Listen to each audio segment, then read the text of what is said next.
Tease.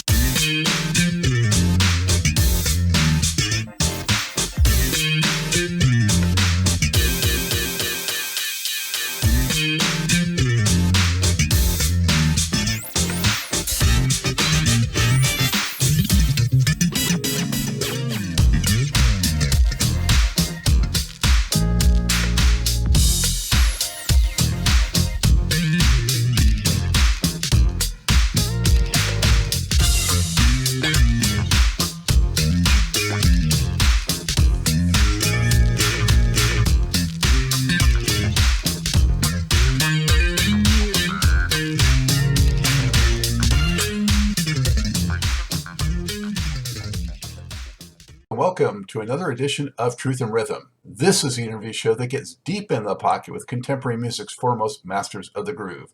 I am your host, Scott Dr. GX Goldfine. If you enjoy this programming, subscribe to the Funk and Stuff channel on YouTube, which is where Truth and Rhythm lives, and be an advocate by spreading the word among fellow funk, jazz, and R&B music lovers.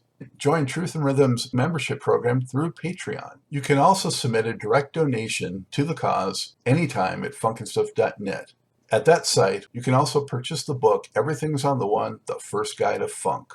Shop for official Truth and Rhythm and Funk and Stuff merchandise, and use the Amazon links for all of your online purchases, which allocates a percentage to this show. For those of you who go the extra step in supporting the show, you have my heartfelt gratitude for allowing us to continue to shine the light on those special artists whose quest is to find truth in rhythm. Hey everybody, it's the inaugural edition of the Truth and Rhythm Holiday Special Roundtable. I've invited outstanding past guests of the show to join me to share their perspectives about the year in music and life events, update us on their own creative pursuits, look ahead to 2024, and share best wishes for the season. For this momentous occasion, I'm delighted to welcome back to the Truth and Rhythm Mothership trombonist Greg Boyer of the P-Funk Horns, who has also worked with Prince, singer Tomi Jenkins, a founding member of Cameo, singer Kipper Jones, a founding member of Tease, and Neftali Santiago, former drummer for Mandrill. Gentlemen, thank you so much for joining me. How is everybody? Look good. I know I'm good. Looks good. Everybody's looking well. What a panel you've assembled here, my man. Yeah, thanks, man. I think Greg's having some issues, so hopefully he'll connect back in. But in the meantime, let's go around and tell the folks where you're at today. Let's start with Neftali. Where are you today? You mean location-wise? Yeah, where are you coming to us from? Los Angeles. I'm in Los Angeles, and wrapping up a documentary for Netflix right now. Very cool. We'll have to talk a little bit more about that for sure. Yeah. And Kip, where are you at? Atlanta, right? Yeah, man. I'm in Atlanta, or for those of you who know Atlanta, I'm in East Point. so just so you know where in Atlanta I actually am. I'm over here where on the west side of town, they call it. Not far from the Mercedes-Benz Stadium, right? And all of that stuff. So yeah, man. That's where I am in the A. Welcome. Yes, sir. Mm-hmm. And Tommy is not far away, I don't think, right? That would be a no. I am far away. I'm in Lawrenceville. This is in Atlanta. It's what they call the metro area, which keeps expanding as the city grows. Yeah, I'm in Lawrenceville, which is north of where Kip is. Yeah, it's Gwinnett County. Very cool. Atlanta Metro is everything from Chattanooga to Macon. So, yeah, how about that? Right. It's taking over the whole state pretty soon, Absolutely. Right.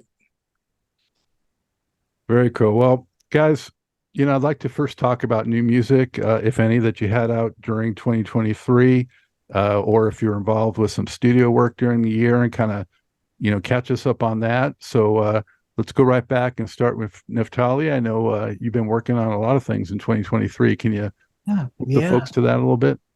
Well, I turned 70 this year, and I said to myself, I'm not going to wait for a reunion because it's not going to happen, But there's a lot of music that I was a part of that I still want to celebrate. And there's a void out there because nobody's really performing live music the way it was back in the day, you know. So this year I said to myself, you know what? I'm not going to wait for a promoter. I'm not Mandrill. I'm not going to try to go out there with the name Mandrill. I'm going to go out there as Funkadrill. That's who I am. Yes, I'm going to play Mandrill music. I wrote some of the songs. I created the music with the band. So why not play it? It's my right to play it. And whatever, consequences there were, I prayed about it. I lifted it up and I said, I'm going for it. And I did. I booked myself in a venue for 2 nights, and I paid for, really good musicians, as you know, Spacey T, Mark Ray, and Joe Keys, all kinds of people. There was a lot of us. Netflix was there and offered me a deal, a documentary deal. And so I'm putting that together, and that expands not just my Mandrill career, but my whole musical career, which, I've done a lot of stuff. Mandrill is the go-to because, that was a lot of years, but I've done a lot of stuff since, like right now, Release the Funk. I'm trying to place that. I won't put it out myself. I can't do that. And in 2023, I was thinking about doing that. A lot of people have like bought it privately, but I won't put it on the internet because I want it to be released and I want it to be up for a Grammy nomination because I believe funk is something that people think is dead. It's gone. And that's so untrue.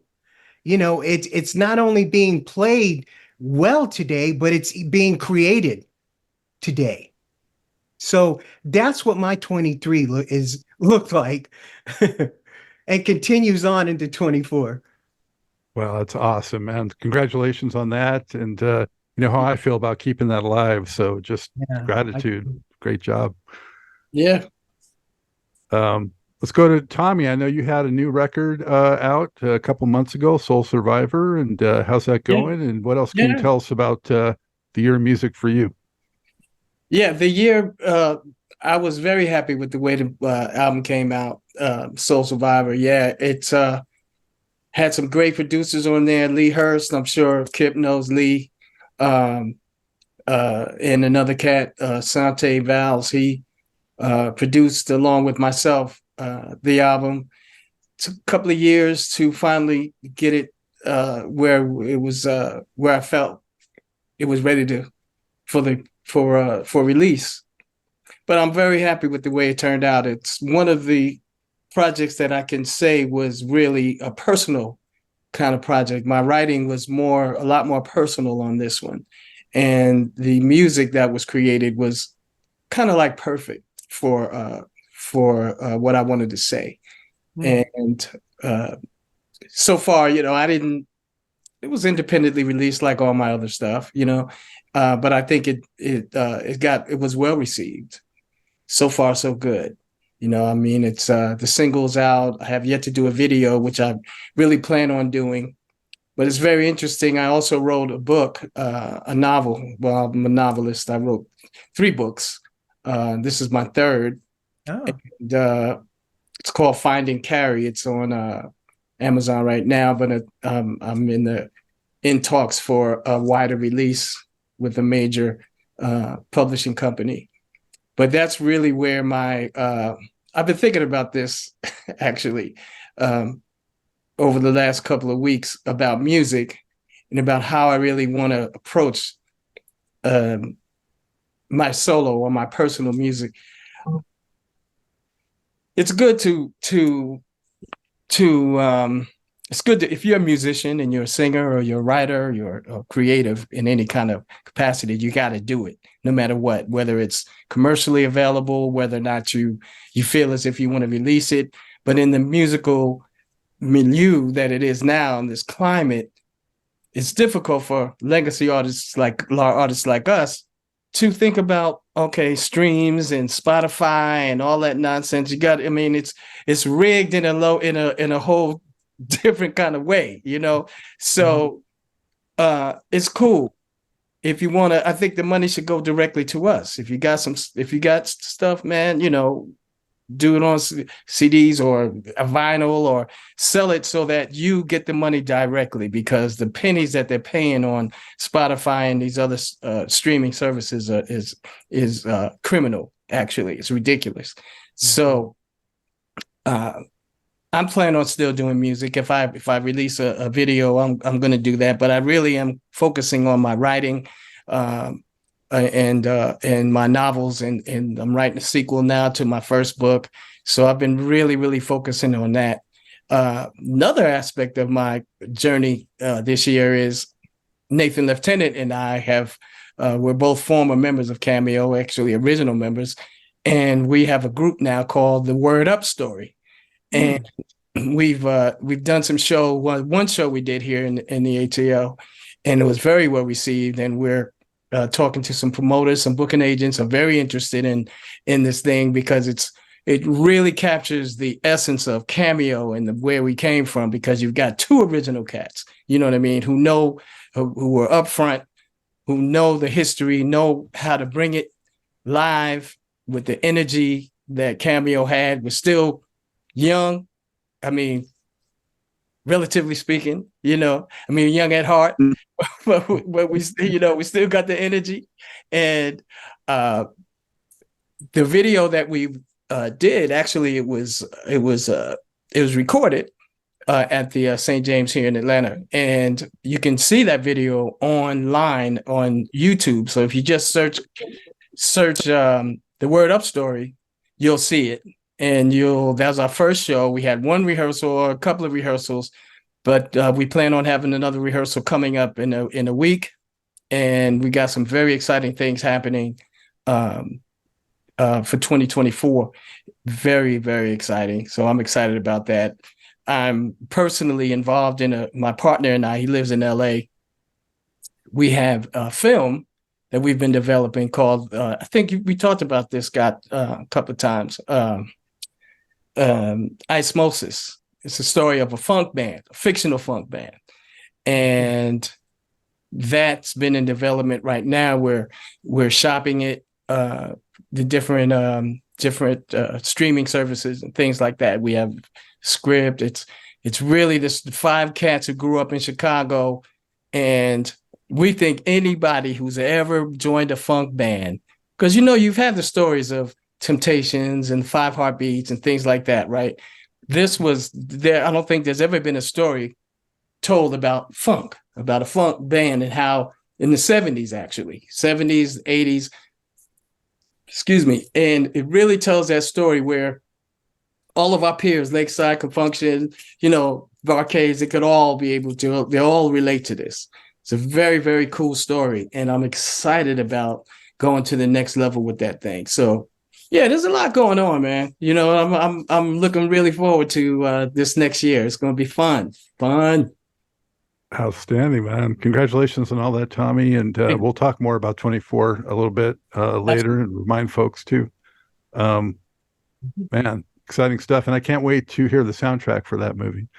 Oh, yeah. I did the music to it, actually. And the interesting thing about it, I don't want to take up all the time, but the interesting thing about it, we have 5 young fellas, young cats who are the hip hop generation, and they're singers and actors. And I was in the studio with them producing their vocals. And it's funny because I didn't even realize that funk singing has a technique. And while you're doing it, I didn't realize that there was technique, but there wasn't that much vibrato, not a lot of, vocal acrobatics that are done today with a lot of singers. It was pretty much straightforward. And that's one of the things that I learned myself as I was producing these young cats in the studio. So that's the interesting thing about this film. They sing themselves. They'll be recorded, of course, and what's interesting about it as well, when you watch the 5 Heartbeats in particular, which I love that movie, they were a group that were of that era, but they never really interacted with the other groups that were the other singing groups. You never saw like the Temps or Four Tops or any of those other groups that were around during that period. In our film, you're going to see Bootsy, you're going to see KC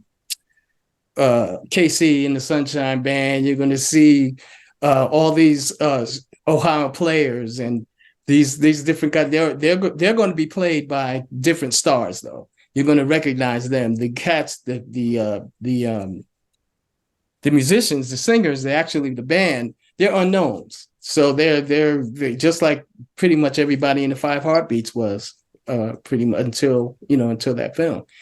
So yeah, there's a lot of nuance, a lot of interesting levels to the film. So we're excited about it.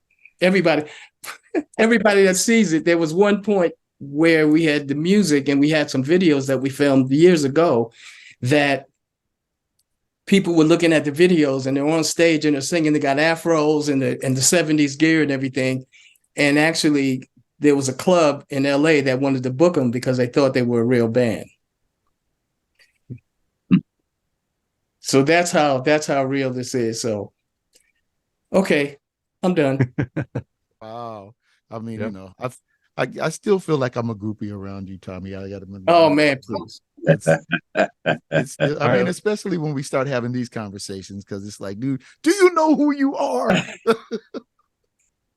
Instead of me saying, "Do you know who I am?" I know, right? No, I'll say it for you. Yes, no, it's all good. Everybody here is a legend as far as I'm concerned. That's right. Yes, Yeah. sir. Yeah. I mean, I wanted to have a good, broad representation of the funk spectrum. So that's why I chose you guys, Good. Greg, man, tell us a little bit about 23 for you. I know you've been, touring with George and I think doing some stuff with Benny, right? And get us up to speed. That's correct. Now, I was touring with Maceo up until they called us home for COVID. And so Maceo at that point stopped touring. He's like, this is it. That's a wrap. And I heard about George doing this farewell tour. So I was like, well, I'm not doing that gig. And this might have some historical significance. So I was like, oh, well, if you're looking to get your old trombone player back, would you be interested? He's like, shoot, the door's always open. So that was in June of 2021. I've been playing in the band since then. I'm like, when is this last concert going to happen? But it's been a good run. We're trying to meld some of the new hip hop along with the old stuff and the performances. Matter of fact, they got the GC3, which is supposedly the third generation, and we're doing a lot of that. And then I'm home just doing horn arrangements up the yin yang. It's like the table just never clears, man. I'm always, and the dinosaur that I am, I'm still writing it by hand and not using the keyboard or anything, but turned out it's a good product. So just got home, as a matter of fact, earlier today from doing a show out in Oakland with the Fox Theater out there. And Dumpster Funk and Fishbone were on it along with us. But yeah, man, it's been a long, drawn out P-Funk process since mid-2021. Wow. I got to say, it's so nice to have the trombone back in the mix. I mean, for me, that was missed. That's what I've been hearing, but I heard some stuff when I wasn't there, and I was like, well, I don't think they're missing too much, but my job is just to add flavor when and wherever possible. So if it's thickening up the horn section that hasn't been the same size since '96 or whatever, then I'm all for it. And are you doing any recording with that Baltimore Funk Connection situation? Yeah, the Baltimore Funk Foundation. We've been doing some recording, yes, but more than anything, it's an effort and an attempt to get young kids interested playing instruments, and preferably funk, but it's not limited to just that. Because you think about when we were kids, we had influences everywhere. You could watch I Love Lucy and see the band. You could see the Tonight Show, Midnight Special, rock concert. Everybody in the playing program at school was playing in a funk band off campus. And it was bands at every block. But now if a kid says, I want to learn how to play trumpet so I can sound like, who is that person? Those people, I won't say they're non-existent, but they're just not as in your face as when we were kids. So the aim of the Baltimore Funk Foundation is to be that influence, to be that person that you can say, the guy down at the foundation plays such and such. I want to be a musician just like that. Because the benefits of music programs are, well known. And I think that anything that bolsters education in this country is kind of like put on the back burner. I hate to sound like a conspiracy theorist, but look around, man. They're taking or not really investing in the arts like they used to. So it's upon us to go ahead and take over that part of the music education, since the schools are either negligent or not willing. And and the thing of it is too, you playing a music program, it applies to all the other subjects that you take in school. It's science, it's mathematics, it's art, of course, it's communication, it's languages. And one of the other things that people neglect to acknowledge is when you have a music program in school, the people in that program have better attendance. So, even if it means just getting kids to show up, music is that thing, music and arts. And I think that it might be by design to have the education system in this country the way it is, because, the stupider we are, the more they can get away with stuff. So, yeah, it's crunch time out here, man. So, us, people that have benefited from when you could get your hands on art and music, and it wasn't a big ordeal. You just go to school and it's there. Just turn on the TV, it's there. Turn on the radio, it's there. You just don't have that luxury anymore. You don't get a chance to be an individual. You have to sound like, it's like 100 people out here trying to sound like whatever the best female singer is.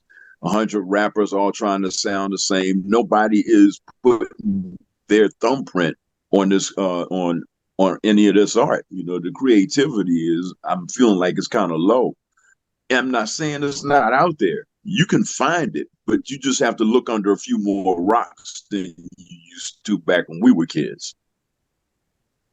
Well, tremendous credit to you and the other guys for that effort. It's so much needed, and it's not going to happen unless, guys like you do it. So, there's so many other attributes I think you gain from the music program too, just discipline, working well with others. And I mean, it's something that should just be integral to any education program in my mind. So. Yeah, like the state of Maryland, and I was just talking to this guy. They, how they have the band competitions, the classical, and then they might have a big band jazz thing. They are just putting into place a commercial music. I won't call it a contest, but one of those things where you go and you get graded, and then the best students in that perform some material, be able to play some music that is not, I guess, in their eyes, old people music. They get to go out there and play some stuff that they hear only with real instruments, and not some studio cats or really or plugins or anything like that. And I was judging these kids, and some of them are promising, and some of them are just some kids that need to stick with it in order to really see the flowers blossom and the fruit grow. So, we're trying to do some things in several places to put some instruments in these kids' hands. Yeah, that's beautiful, man. Yeah, thank you. For sure. And last but not least, Kip, what do you got going 2023 and music, other creative pursuits? First of all, I don't know. I got a whole page of notes. So, I mean, you guys have just been ultimately inspirational. That's what I'm saying. So let me just start at the top here, and then I'll get to me some other time. So Neftali, I mean, that whole thing, the Netflix thing is God bless you, man. First of all, I think that's awesome. And I can't wait to see what you do with it. I think it's going to be incredible. But I think it's so 21st century too, because we all came up in an era when music was very separate from movies, which was very separate from television. Those things didn't really coexist so much as they do now. They're all connected. They're all interconnected. Even with the gaming industry. I mean, there's so much music in that, man. Scott, I know you know my history growing up in bands and everything, and Tease and all of that kind of stuff. But I think I've probably had more notoriety, if that's a thing, as a songwriter, and being able to write a song that was kind of a generational hit, that Brandy piece, I Want to Be Down for Brandy, which is now getting enormous traction from hip hop artists for samples, for interpolations, and all that kind of stuff. Well, now I just got a request a couple of weeks ago. We're going to be in the new Grand Theft Auto 6 whenever that comes out. I think now they're saying 2025 or something like that. My brother. But I mean, you know what I mean? So it's all this big interconnection thing now. And so Neftali, to see you doing the Netflix thing is like, that's what's supposed to happen. It's the natural progression, should I say? And so I'm really glad to see that. Tommy, you mentioned about how legacy artists aren't, ain't nobody looking for us. You know what I mean? There's a gazillion of us, and we all still killing the game. I mean, I just saw Glenn Jones recently and was just like, my God in heaven. So I mean, we're out there and we're doing the thing. We're just not what the majors in their current incarnation are looking for, checking for, and doing. So yes, do it yourself if you can, and if you have the desire. This DIY model that we live in now, for me, I think it's intrinsically interesting. You are your own record business. You know what I mean? You can do as much business or as little business as you like to. You can just do 20 gigs a year if that's what you want to do, and put them together and establish your fan base and get your merch together and have your career. And believe me, I look at Eric Roberson and Cy Smith and Avery Sunshine and Rasan Patterson and some of these indie artists, and they're doing just fine. They are doing just fine because they figured out a way to make it work. Now the thing with that is it can be pretty grueling physically. Yes, we are older now. I don't know if you guys know, but over the last year, I've also dealt with the prostate cancer issue. I had prostate cancer surgery last year, July, and then did 7.5 weeks of radiation treatment, but I'm all good now and back up and running. But yeah, so we get older and, can't really run as fast and, jump as high and all those things as we used to. You can dial it back, man. And I think especially the people involved in this conversation are not one-dimensional artisans, as it were. I think all of us do. Tommy's writing books and doing movies and still doing his music and all of that kind of thing. I mean, we're all very diverse, and so that just shows the depth of what can happen in this new environment. I'm excited about where the industry is now. I've been at Berkeley doing the music business degree program for the last few years, and just learned so much about, there was an era there where we were like, man, the music business is dead, it's over. No, not so much. It's just different and it morphs. It's always morphed. I mean, the radio was going to kill the phonograph and then TV was going to kill radio. I mean, it's always something. So that's it. And so that's the evolution of this business. But Maybe it's safer to say that the the music industry as we knew it sure, absolutely, is as we dead. knew it. But It's so what been I've come replaced to by a whole learn, nother monster. sure, and what I've come to learn is that pretty much every generation is going to say that. The Yeah. record business as we knew it is no longer. You made a comment about liner notes that just blessed my soul. I'm so sick of being online and seeing kids talking about, hey man, did you see James Brown playing keys? It's like, yeah, oh, damn, really? I forgot. Y'all don't know. And it's not your fault. We just don't have liner notes anymore. Yeah, Shaka Khan played in a group called Rufus. Yes, she did. And the drummer from that group, the second drummer, played on all the Michael Jackson stuff. Yes. And the guy from Heat Wave wrote all those Michael Jackson hits. Yes. It's just like, yeah, but they don't have liner notes and they don't know. And again, this year has been incredible for me because I've reconnected with Vanessa Williams, who I wrote like her very first song, The Right Stuff, back in 1988. We're doing new music and it's just crazy exciting. Nobody's gonna see this coming. It's just, I cannot wait. Wait for that, bro. Yeah, man. So that's like crazy right now. So I'm That's like, cool. because again, it's great with the catalog stuff because I get all the sample clearances and everything, sample requests rather. But to have something new in the marketplace is super, super exciting. Also, I think Scott and I talked the first time. Was I working with the Black Betties then? Was I doing the Betties?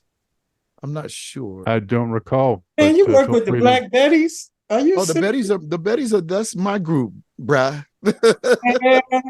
Yeah. So anyway, we did it. We set up a test balloon a couple of years ago, a little piece called You Belong to Me.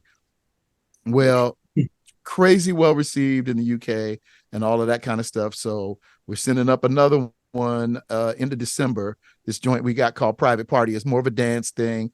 The stuff that I'm doing on Vanessa is straight dance. I want to be on the stage when they handing out them trophies next year. I promise you, I'm getting a dance Grammy this year. I mean, period. There's no two ways about it. So anyway, but aside from that, I want to finish this real quick.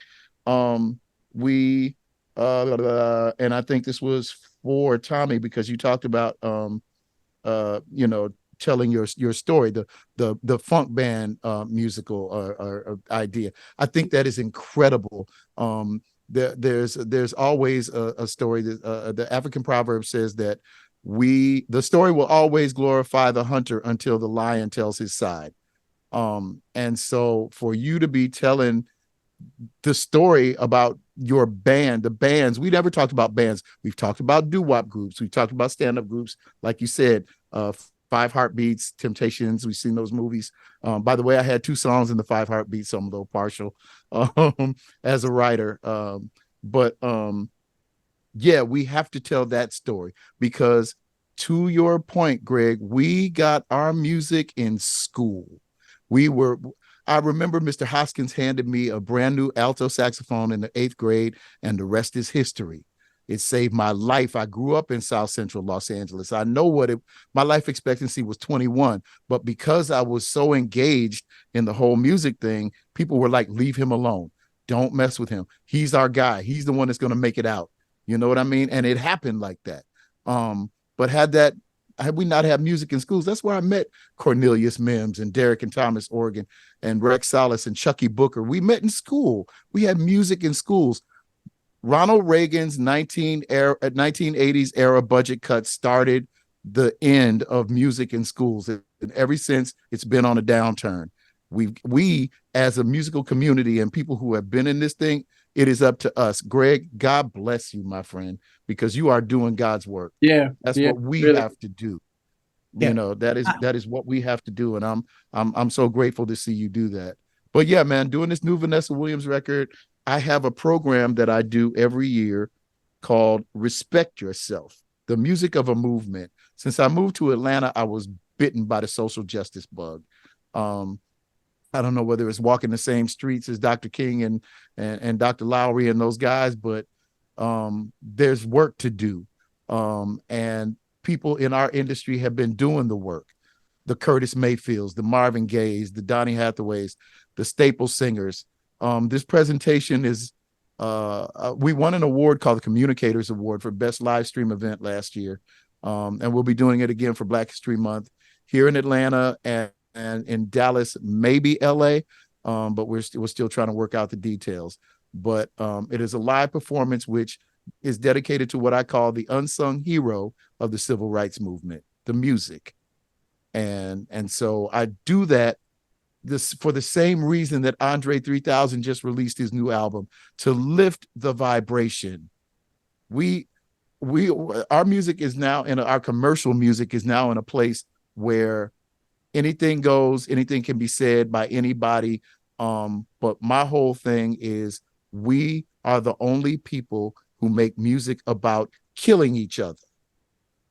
And it is awarded and rewarded, and that is offensive to my very soul. My whole thing is nobody could tell me as a kid what kind of music to listen to. My mother put me out of the house behind Prince's Dirty Mind record. But I know one thing, I can present an alternative to get your eyes over here. Hey, maybe if you know who you are and where you come from, you'll do better than telling me about your genitalia and what color it is. I don't care about that. That's not helping anybody. It's not doing anything for anything or anyone.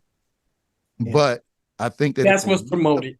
If we live, well, that's going to be well promoted by a record company who also has investment in private prisons, because if they can get you to talk about your nonsense genitalia, then they know they have a certain amount of people going to jail, and that'll keep their doors open and their coffers full. Listen, that's a whole nother conversation. Yeah. And I'm sure Brother Greg probably knows all about it. But I'm just saying, in the meantime, I'm going to put something else into the atmosphere that lifts the vibration. Even in the stuff that I'm writing for other people, man, it's about lifting the vibration up off the floor. Yeah. Our politics, our everyday social existence has just gotten so vile and less civil that it's really sad. So, I mean, my contribution, man, I mean, if I can just lift the vibration, elevate the conversation, elevate the knowledge base, then I feel like I've done something and I left something here. Mm-hmm. Well, let's face it too, man. The record labels are losing muscle left and right. You know, sure. You don't need them to record. You don't need them to promote. Nope. You don't need them for so much stuff. So we have the power in our hands more now than we ever have before. Absolutely. So if we can just get people to think, okay, instead of all of that stuff that the labels want me to do, like promote, you know, death and crime, let's go out there and do something, you know, formidable for our community, and let's face it, for the world. You know, it all trickles down or trickles up, whichever way gravity's pointing. Mm-hmm. But what you were saying, man, makes great sense, man. Now is the time to put something out there of significance. Yeah. Absolutely. Yeah, I have to say, when I started off, I just wanted to give a short thing because I didn't know how this was going to go. But after hearing everything everybody's saying, my documentary, because it's real, it went from 2 episodes to 8. Mm-hmm. So it's a mini series, and it's a mini series because it's the life of music in my life. Mm-hmm. So I go through my whole Mandrill career and what the music industry did to me, did to us, why we disappeared for 20 years. And didn't really make a significant comeback. There's reasons for everything, and there's a big question mark over the name Mandrill. What happened? Mm-hmm. But aside from that, I disappeared. I became a minister, and then you mentioned prostate cancer. I had 4-stage prostate cancer. It metastasized to my bones, and I was given 15 months to live, and I'm still here playing drums. You know, praise God. You know, and I mean, yes. I went on a strict therapy diet, not a diet, but a way of life, the Gerson therapy. Yeah. And I did no chemo, no radiation, nothing. And I because I was actually visited by Christ, and he told me he was gonna put his blood in me, one drop at a time. And it took 4 years. I was on hospice for 7 months. The doctor was going to take off my right leg and gave me 15 months if he took off the right leg, you know, and it became a really big deal. It came down to faith. So this documentary goes through all the hospital visits. It goes through all of that. And then finding band members to be a part of what I was going to do in Philadelphia, my comeback farewell performance. I use teachers. Every single person in the band is a teacher of music. Wow. So I had to do that. And so I tell their stories. I go into their lives, and so that's what it's about. It is about passing on, especially in my case, guys. I mean, I was there in the very, very beginning, first generation funk. There was no funk festivals before Mandrill, and so I was a part of something that was happening while we were developing it. So it was a trip. I became friends with a lot of people on the road and wrote music with them. That's part of this documentary.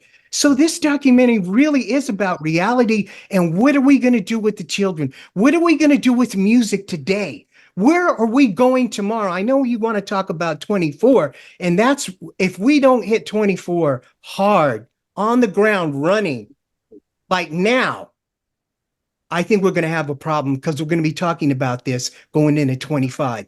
This is the time of action. This is the year of action, of change, of passing the baton on to. I don't know what's going to happen to me tomorrow.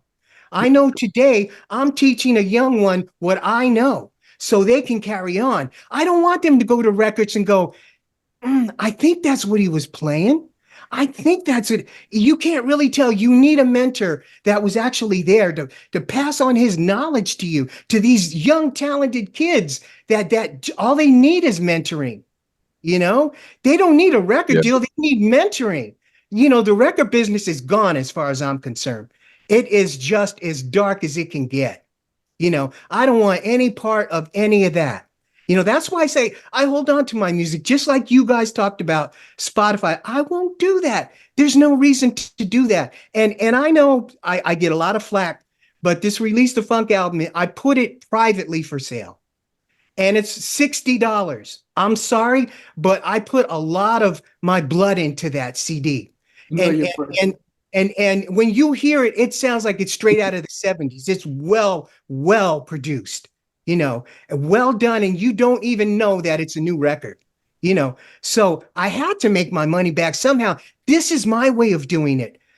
I don't think about large numbers. I think about smaller numbers, but increasing the price because there is an audience out there that will buy just about whatever you give them because they want to support you, and that audience grows and grows and grows. It doesn't have to get that big before you're actually supporting yourself through your art. But more so than that, at my age, I'm not thinking about that so much. I'm thinking more about passing on the art. That's really where I'm at. And if I need to make money to do that, then let me make some money and then go do that. But that's the plan that I'm putting into action that's going forth into this next year. First of all, I want to say, God bless you, my brother, for beating that prostate cancer as well as you, Kip. I mean, it's a testament to your minds, not just your bodies, but your minds and where your spirit is and where you're going as far as what you think and how you act.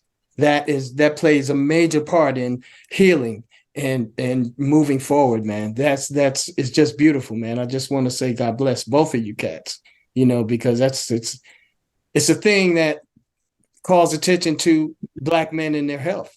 Yeah. As well. We really have to hammer that home.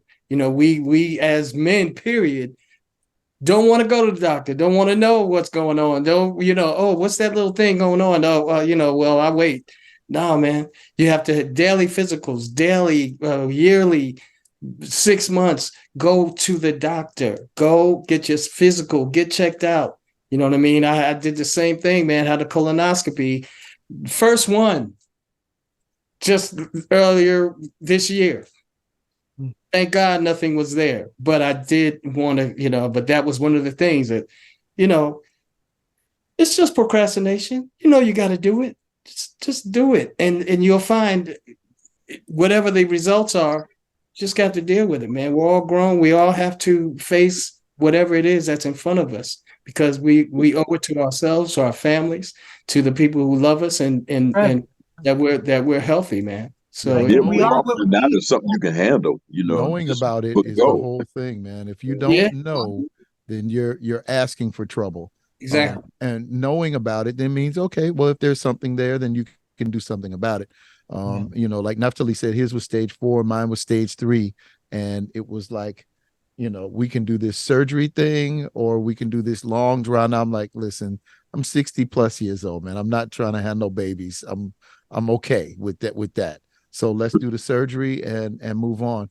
But I think there is a bit of apprehension, especially, of course, we know as a realistic apprehension when it comes to Black folks and medical stuff. When you start talking about the Tuskegee experiments and stuff like that, people, especially Black men, we get apprehensive about, I don't want to go to no doctor.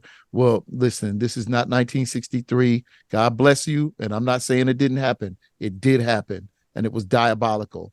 But these days, going to get checked, going to get your PSA, which is a blood test, which will let you know, it's prostate specific antigen, is what PSA stands for. And it will let you know if those numbers are elevated and if you need to do something about it.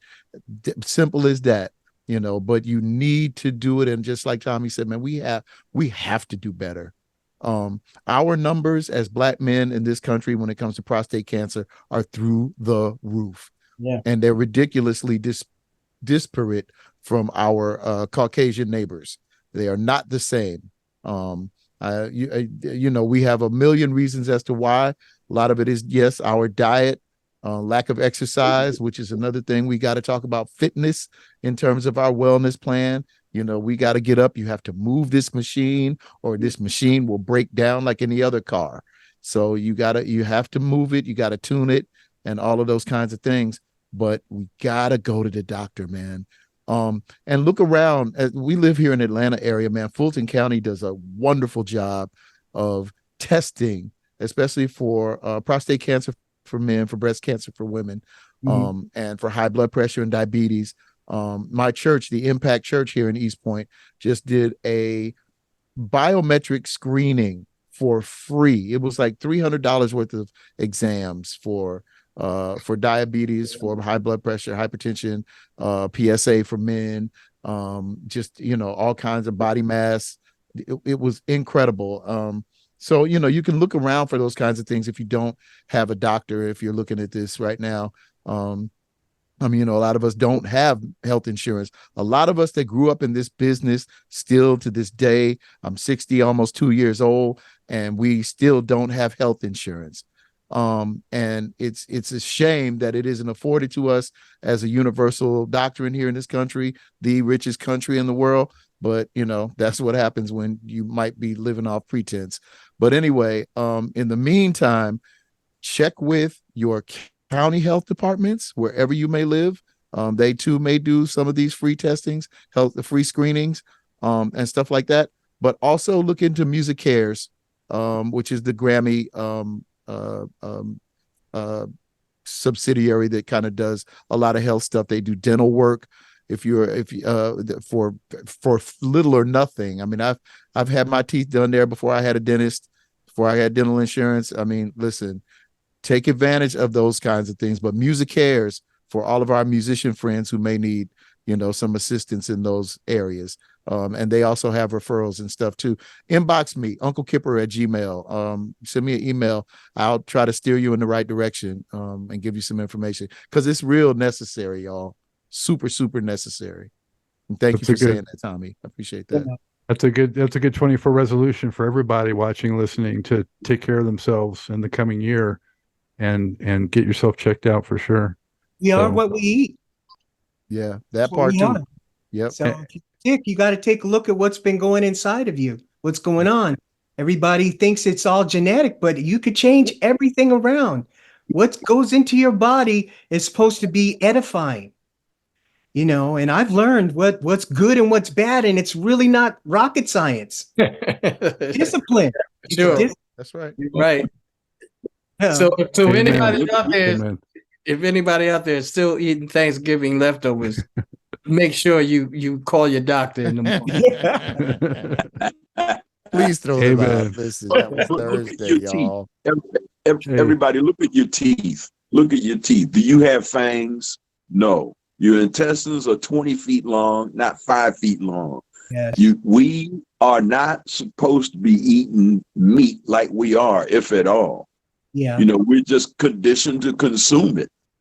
And it's become a habit. I was like, yeah, I'm just going to cut out meat. Shoot, man, I'm good a sausage biscuit taste. And then I got to say no to that.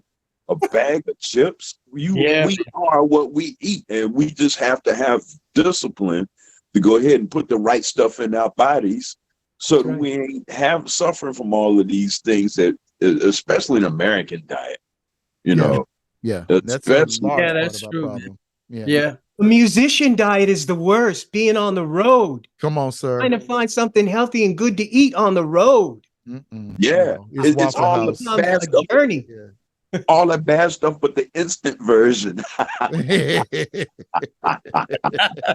You know. Yes. Man, Amen. it's All right. hard. It's hard. We have to try to keep each other alive, and that's by sharing knowledge. Yes. Absolutely. There's Yeah. so dynamic about this conversation because we're not only talking about music and things of that nature, but we're talking about real life stuff. You know what I mean? Real life things that go on every day. Another It's a global, it's a humanistic, kind of situation, man. You know what I mean? Whether you're making the music or listening to it, you got to take care of yourself to enjoy it. So, a major concern of mine also is the mental health of musicians today. God, yes.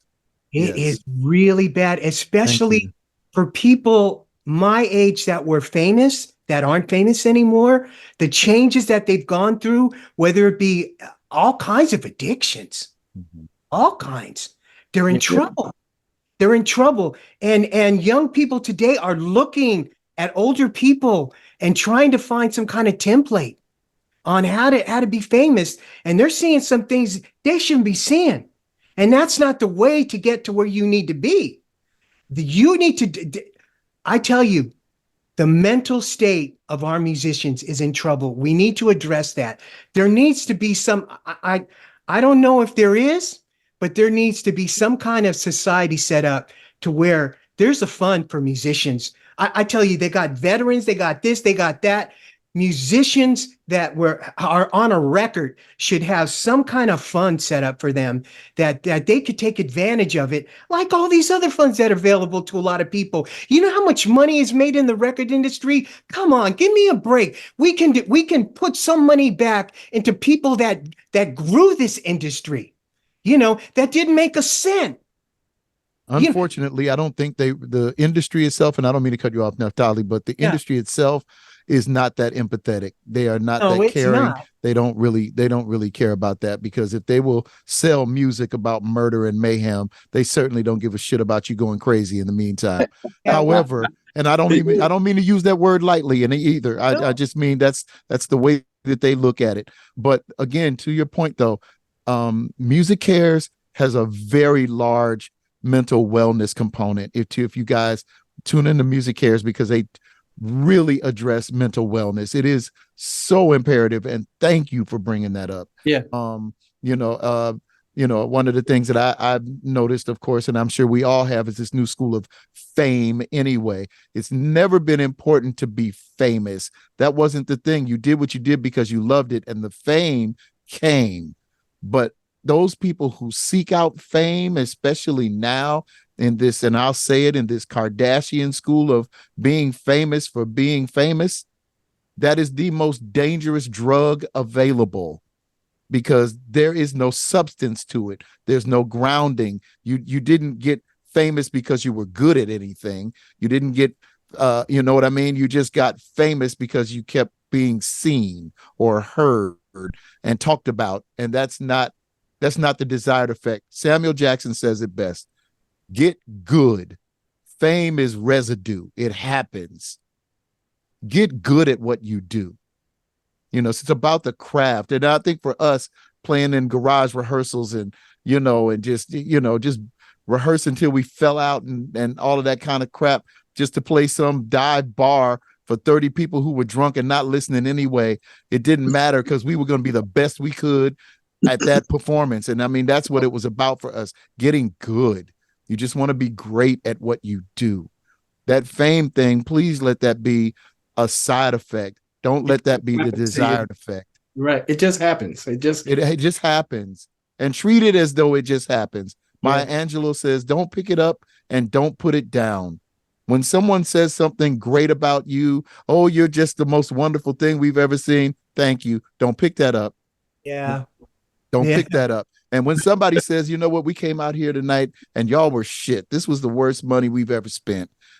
Don't put that down. Take that, pick it up and go, wow, okay, so what did we do that wasn't, it's a fair exchange. Yeah. Don't glorify yourself just because somebody said you were good. But don't beat yourself up because somebody said you were bad. Pay attention and use all of that to your best ability. But listen, mental wellness, find somebody to talk to. There's BetterHelp, betterhelp.com, that you can always go to try to find someone to talk to. Sometimes you just need to be heard. And I get that. Sometimes we just need to be heard. And sometimes there's nobody there to do that. So if we can, and when we ask somebody, hey man, how you doing? Be prepared to listen. Thank you. Yeah.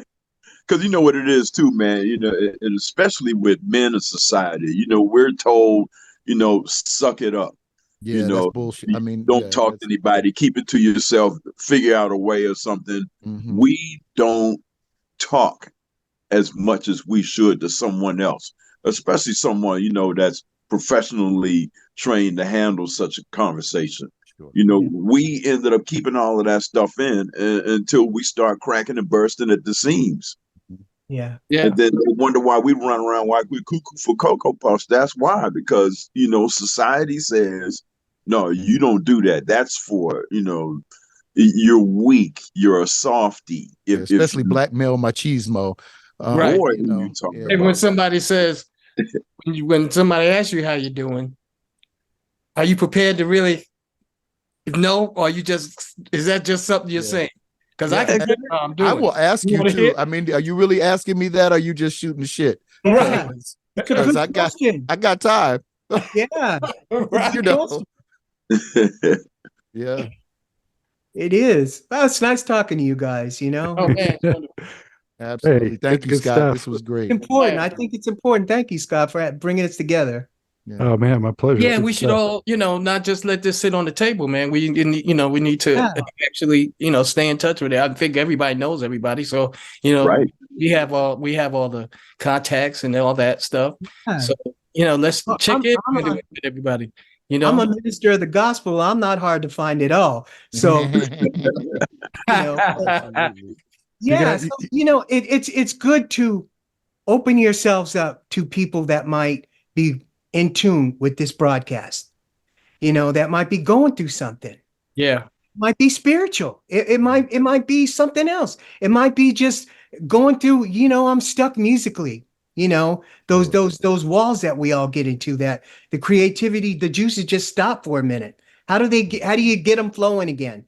Questions like that are really, really good questions to take from somebody asking you, so these people walk through the door at church, they don't know who I am, and I don't tell them who I am. It's not important who they think I am.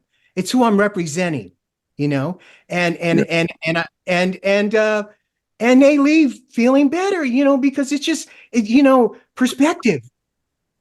They walk in there feeling one way, they walk out feeling another way. What changed? 10 minutes? It's what was said to them. Words are very, very powerful, positive and on the negative side also.